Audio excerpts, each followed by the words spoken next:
Hello, everyone, and welcome to episode 22 of the Lodge podcast. I am your host, Scott Milley, and joining me today is my uniquely talented guest, Jean-Sylvain Sormany. Jean-Sylvain is the studio head at Snowden Studios, which is an integral part of Keyword Studios. He is also a member of the Interactive Ontario Board of Directors and many, many other influential roles throughout the video game industry. Today, we're going to be discussing Snowden Studios' continued success, how co-dev fits into this ever-changing ecosystem that is the video game industry, and much, much more. So, without further ado, let's get into the conversation.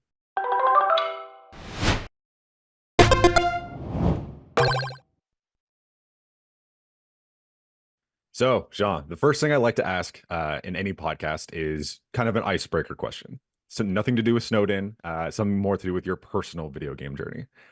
So, now that we're in 2024, a couple of months in already, what is your 2024 gaming resolution? Are there games you're looking to get into, maybe franchises you've missed that you're trying to tackle? Are you looking to maybe take a step back and take a break from gaming? Where are you at? Well, I was late to discover D&D, and in 2023, I decided to try Baldur's Gates because it was a great game, obviously one of the best games. And I'm finishing my second playthrough now, and I think I just bought Divinity Sins 2, so I think I'm going to continue to be on the D&D trend for 2024. It's a very personal thing.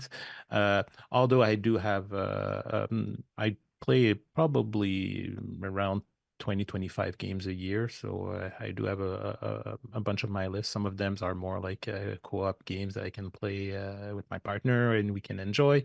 So this year will be probably on the gaming side that I obviously play a lot of the clients games too. So then that's the professional aspects of it. It's a thing. But no, I'm That going to continue to enjoy a lot of the games that are being made, and I'm very excited to see what's going to be released and pike my interest in 2024. that you're just speaking directly to my heart. Like behind me is all, Of Dungeons and course. Dragons books. That's like major part of my life. Baldur's Gate, definitely my game of the year last year. Got to play that with my partner. I'm currently on my second playthrough as well.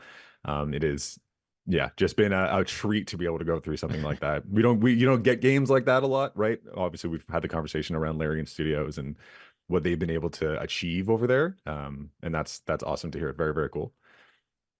So the first thing I wanted to get into is, of course, Snowden Studios. So for those who don't know, Snowden Studios is one of the most successful co-development studios in the industry. They've worked on a wide variety of, indie games all the way to AAA, including Starfield, Elder Scrolls, Fallout, you name it. Chances are that they've had a finger in it. So for those who don't know, can you just give us a little bit of a brief description on what exactly a co-development studio does in our industry? So obviously, Snowden is part of Keyword Studios. Keyword Studio is the largest service provider in the gaming industry. We have over 13,000 employees that are helping delivering games for our clients. So Snowden is part of they have different divisions. One is the Create divisions, and it's the division that creates games. So Snowden is part of that game with a specialization in engineering and game development. So what we have is programmer, artist, and designer that helps our clients delivering the games that they want to work on. So often, clients will come with a desire for an expertise. Some people that have seen it all, and we will basically build a team around their core needs in order to be able to help them deliver. Often people associate these companies, and I've read so many articles about saying like the services like sweatshops and things like that. This is absolutely not the case. We are a first a crunch-free studio, and we're a studio that really highlights the quality of our developers and what we can bring to our production. So you've mentioned a couple of the games, mostly on the BGS side, but we've worked also with Microsoft on other franchise, with EA, with Ubisoft. We have a variety of AAA project we've been able to insert and ourselves into, but there's also like smaller engagements where we've been able to do it all. We've released a game for a studio called Sankeri last year, but the game was entirely made in our studio. So from A to Z, we've designed, we've built everything for that games, and we were able to produce a full game called Ketoa. Is that something that is kind of a little special place in your heart? Obviously, there's a lot of games that kind of come in that are from other studios, but being able to kind of do one from A to Z, is that like a unique point of pride for you in the studio? It speaks to some of our more creative developers that really wants to be able to hand to. I think we cater to different interests in the studio. Some people really enjoy being able to work on larger code base and being able to participate to the creations of a Forza Motorsport, for instance, that is like a worldwide game. So it caters to different. So we have different size of project, different type of opportunities and challenge. And really, it's not about cornering ourselves into a specific. So personally, I like the challenge in general. I've been before my years at my home studio. I was working for a large AAA client. It wasn't really different. We were part of a team that was building that clients. It's just that the client was internal. Now where clients are external, but the teams are able to deliver it in the same way than internal production team. I think that also kind of speaks to the culture, right? That Snowden has built, and that's something that I definitely want to get into momentarily. But one thing that I do want to bring up is with what's going on right now in the gaming industry, right? It can be a tough, scary time for many people with the layoffs and other issues going on. But however, a studio like Snowden Studios continues to offer a variety of new positions and is actually growing as an organization. Can you give a bit of insight on how Snowden Studios has been not only weathering the storm but continues to be successful in this landscape? I will put a caveat into your questions first Please, by please. saying that the Canadian industry hasn't been hit as much as the worldwide industry, thanks to some of the provincial incentive, the supports of the province to our industry. uh, Notably things like the tax credits, and they are basically shielding a little bit. Like when a large studio like Microsoft needs to do rounds of cuts, they will probably cut their highest cost first instead of looking at where they can get the best for their investment. So in Ontario, although there could be challenge, we haven't seen like a lot of layoffs happening. Same on the Quebec side. Like there's still like recently I was discussing with the government on the Quebec side, and there's still like 400 positions open when maybe the amount of layoff was under the 100 on the province. Like I mean, there's a net positive in term of engagement. It's the same for province in Ontario. So how do we navigate this is finding the right partners. There's also a saying that every time there's layoffs and things like that, there's also people looking at the same time. It's in our case, while some studios are reducing their expense, it creates opportunities. Our studio wants to be on the market when there's less noise on the market, when Sony is not going to release 3 original title this year, or Microsoft's going to release 10 original title. It may be the opportunity for an Electronic Arts to release a large title in middle of the year that will have better attentions and better market share. So it's more about how do we find those right opportunities, and how do we find those projects that will want to be on the shelf in December 2024 in a better ecosystem for them. There's just less competition on the market, and so every challenge brings a set of opportunities. And as a studio, say, how do we double down and finding those opportunities in order to find quality work? And we're in a very good place because we're not attached to a specific developer that has their own financial incentive to reduce or increase stock value by reducing costs or things like that. We serve them all. So it's just about us. How can we find the right ones that really are on the uptrend this year? So yeah, as like some are maybe having to dip down and not able to maybe give as much work out to those co-development studios, other ones are kind of rising up and filling in those gaps. And it seems like, yeah, Snowden continues to be successful in I that will world. Yeah, I will add to this that please. some companies went pretty broad in cutting staff and now are realizing that they need more help to reduce the production. But if your best element have left and found another jobs, where will you find your expertise? That's where sometimes we can take advantage of those situations and say, well, we do have very talented developer that can assist you.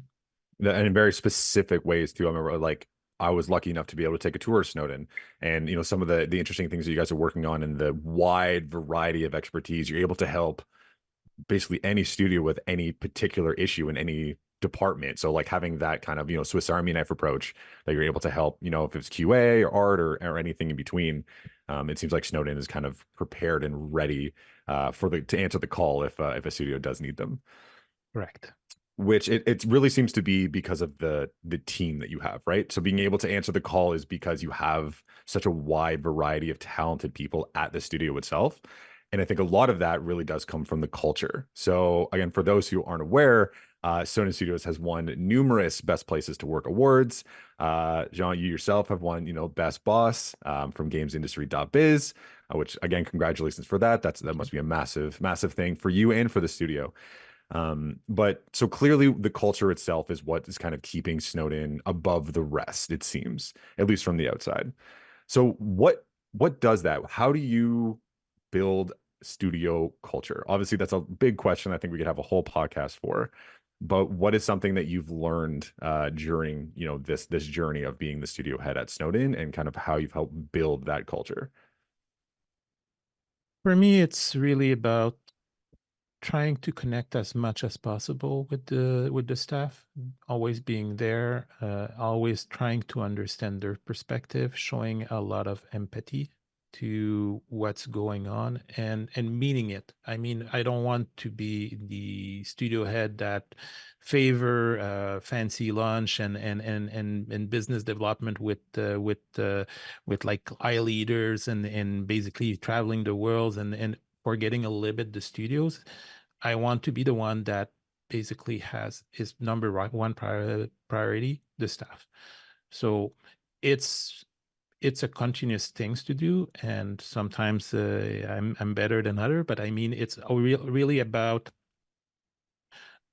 being on the floor asking every time there's something wrong or something that doesn't seems right on the productions, putting asking questions, making sure that I'm not detaching myself from I used to be a developer the same way, so I trying to put myself in the shoes of everyone and understand what they want, what their goal is, and supporting them as much as possible. Of course, with 200 people, it's a challenge. It's very, very difficult to be connected to everyone, but I'm doing my best to still go into the office, having coffee machines discussions, trying to understand what makes people tick, reading the Slack channels that are like really where our culture is, trying to keep the pulse on the production and being available for people.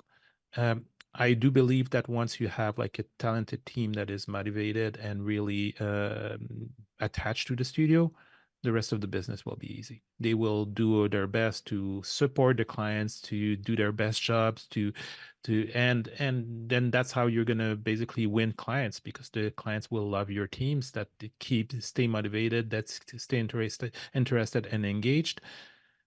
And over time, this is what makes you a leader in your industry. So for me, the approach is really always start from the productions and always think about the production first. The rest is secondary. That's amazing advice. I hope anyone that's listening that is either, currently running a studio or looking to in the future, people are people, right? It's the humanity that can be lost with some of these bigger organizations, and obviously that we've seen, a lot of that stuff over the last few months. So it's great to hear that Snowden is really focused on the people themselves. Um, which brings me to my next point is the fact that Snowden is, to me at least, the crown jewel of Ottawa. They're obviously Snowden based out of Ottawa. I myself am as well, so of course I'm a little bit biased. But so there's a number of independent studios here, and a couple of bigger ones, but again, Snowden kind of being that crown jewel, with most of the major players in Ontario tending to be in the GTA. So why do you think it is important to continue to build the local community? Because I see Snowden constantly, bringing people in or, hosting events or trying to get the community together.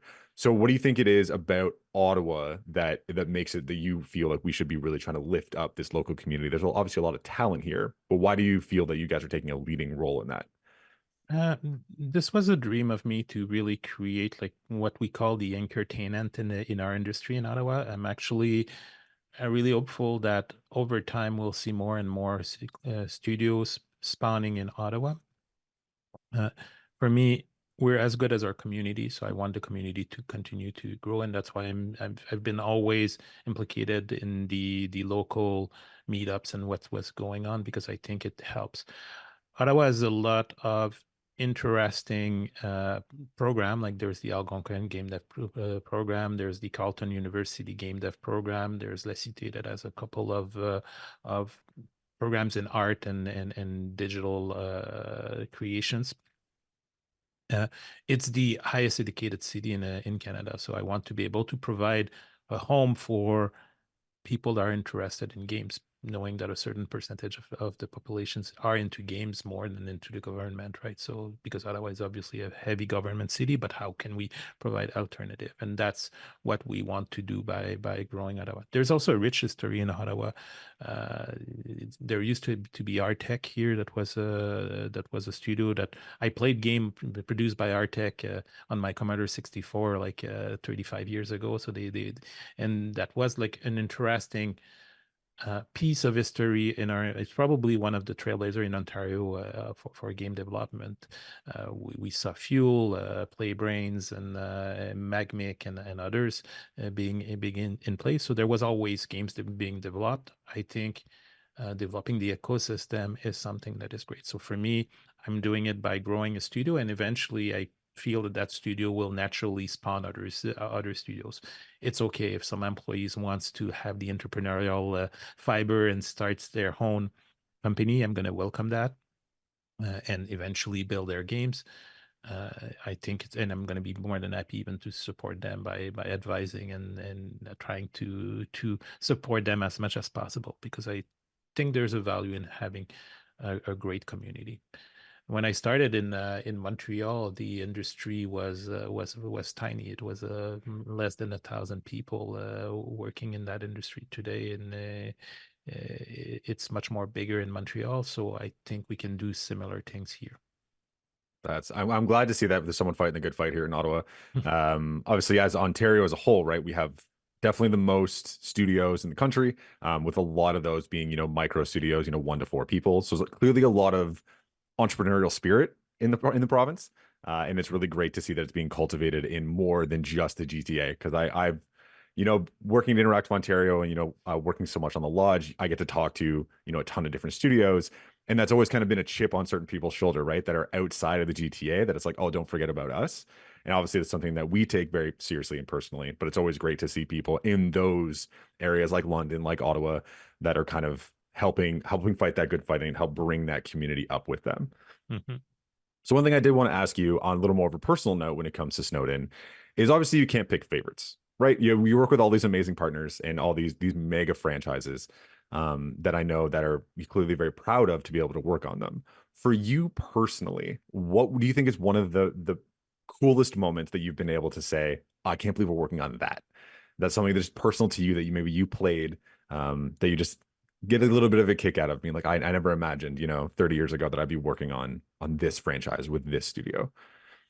So obviously the release of, and it started dating, but the release of Deus Ex Human Revolutions, the director's cut editions that was entirely done in our studio, was a very proud moment for us. First, for Snowden, it was the first title well, of course, Deus Ex was done in Montreal, but the director's cut editions was like this editions where content was added, with new features were added and things like that, and everything was done by our studio for the PS. I think it was PS3 at that time, the PS3 versions and the Xbox version, and we were very proud of this, because it was like, okay, we were able to prove that we had what it takes to work on a AAA, do everything, and obviously a game that had like major outreach.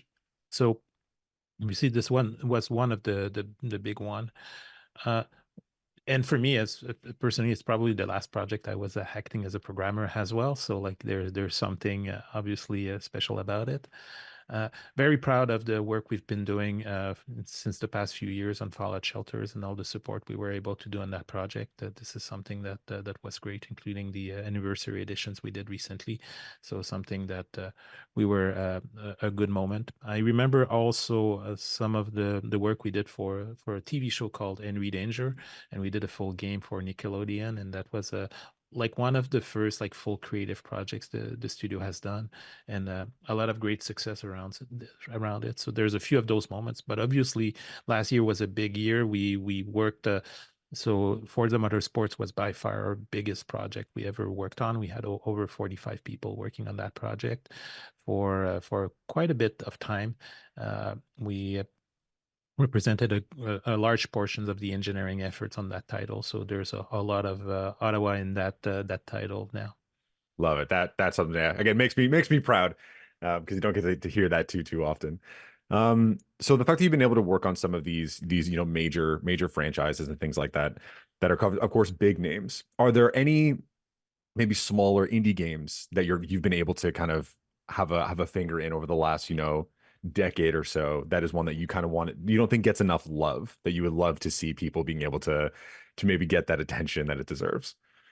Well, we did the console ports of Airborne Kingdom, so and we went on all platform. If you haven't played that game, I would strongly recommend it. It's a very fun games where it's a city builder, but a flying city builder. So you're building your city, and then you gathering resource and you move your city from one island to another. So there's a couple of missions. So this was a quite interesting project, and maybe that deserves even more love. But it's a nice project to look at. That's the first one that comes to mind. No, fair enough. Yeah, so yeah, we'll make sure to drop that in the description, get people to jump on that, maybe give it a little more attention that it deserves so much. So one thing that, of course, we have to ask as the Lodge podcast is about Ontario. So this next question is a two-part question. So what is one thing about the Ontario video game industry that you believe makes us special and makes us stand out? And what is one thing as a community that you believe that we can really improve upon? So standing out is you mentioned it. We have the largest amount of indie developers, and there's like an amount of creativity in this province that is unequaled, and it's great to see all those community going together. There's also like a lot of help between every indies, and I love the energy that comes from our system or ecosystem, and what we've been, and it's incredible to see those talents around. How can we improve upon? Mhm. Uh, Tough I question. I well, my dream is to see more of those indie studios being able to scale up. And that may be about how to promote, and I know that the lodge is working a lot on this, but how to Mhm. promote the Made in Ontario content, but worldwide, being able to improve our outreach, because for me that's the key to large success. How do we now scale up our small indies, take our 4 or 5 people studios and make this 40, 50? Please understand that not everyone wants this. Some people are very happy about Mhm. being a small studios, and that's not what I'm requesting. But for the ones that have the ambitions of saying, I want to scale up my game and I want to be, it is a tough market to be in the space in game development. There's a lot of content being produced every year. In Mhm. order to stand out, you need to be able to put more resource, have more people in building games that basically are just a little bit more impressive in general, and that you'll need number in order to do that. So can we work together in finding ways to tackle a little bit more the AAA industry and being a little bit more active in that space? We do have a couple of studio like Digital Extremes or Ubisoft or Rockstar that are able to do like a little bit more of that AAA games, but can we foster made in Ontario and created in Ontario studios that can do that? That would be amazing. And that's a really cool thing too. You get to see some of those smaller communities, right? With like these in-person events that are really coming back. With VRC, bonus stage, Digital Rectangles started doing their thing. And it's fun to see people kind of come together. And it would be great to be able to see some of those studios maybe grow a little bit. Again, like you mentioned, if you want to. Because I think that was also a major thing is that originally, a couple of years ago when we were having these conversations, it was of course studios want to scale up. Like that's kind of a given. But for certain studios, 5, 6 people, they're content. That's what they want. They want to be able to, stay with that studio, still have their full creative freedom, pay their bills, and they're happy with that. But there are clearly a ton of studios that would love to be able to do more. So I just want to kind of echo that I think that's something that we can improve upon and something that we're currently working on, like you mentioned with the lodge, as well as, a ton of other endeavors going on in the province. So the last question actually I have for you today is so Snowden Studios being, one of the major players here in Ontario. What would you love to see from other major players? Not naming names, of course, but I mean from some of those bigger studios, that it's really great to see we as again Interactive Ontario having torchbearers, and that the whole point of that being helping carry the torch for the industry and helping to fight that fight and helping to advocate on certain topics, and talking about the provincial funding opportunities and making sure that they're speaking up, because of course their voices are the ones that are heard, at least the loudest. So what would you love to see from the other studios like Snowden, to be able to kind of help lift the industry up, not just provincially, but federally and, across the world? I think we can learn to be better in collaborating together. I'm preaching for my own price, but No, I'm not please. working with currently. I'm not working with any Ontario studios. I'm working with This studio is all over true. the world. I'm working with, but none of the Ontario studios are currently. We did some work a few years back with Ubisoft Toronto, Mhm. but other than that, like that's the only studio I can recall we've been working on in Ontario. I think we can need to learn working more together. Even for some of the indies, if there was a little bit of support to bootstrap, and hey, you use some of the indie talents between projects in order to help them, like by providing a little bit of work. If we can work together as an as a community and learn to exchange our skill sets and work better together, I think the industry would the Ontario province would gain momentum, and it would be a great way to accelerate our growth. I think that's honestly a great way to wrap up this episode. Is I think, yeah, Ontario, clearly the pieces are in place, right? And like you mentioned, with having that provincial support, that I think there is more that we can do to kind of combine that community and help lift them up. So again, that's great to hear. So again, I think that'll about do it for episode 22 of the Lodge podcast. Sean, any final words before we sign off for the day? Well, don't forget, it's an industry that is fun, so have fun and enjoy making games. That's the most important part. Agreed. So again, thank you everyone for coming through for another episode of the podcast. Thank you to Ontario Creates for your continued support of the Lodge, and a special shout out to Continue Marketing Agency for producing today's episode. And finally, honestly, a big thank you to you, Jean-Sylvain. I know how busy you are and all the amazing stuff that Snowden is working on. So the fact that you've taken, this valuable time out of your day to come and talk to us and talk to our community is truly, truly appreciated. It was my pleasure. So if you want to learn more about Snowden Studios, one, you can check their website and their socials. But two, we are actually going to be putting together a great full feature on Snowden Studios. You can keep an eye on thelodge.com. That'll be coming in the next couple of weeks, written by friend of the show, Bradley Shankar. Bradley, we appreciate you. So we'll be back next week with a brand new episode of the Lodge podcast. Until then, stay tuned to the website and our social medias for everything going on in Ontario Interactive Entertainment, and take care.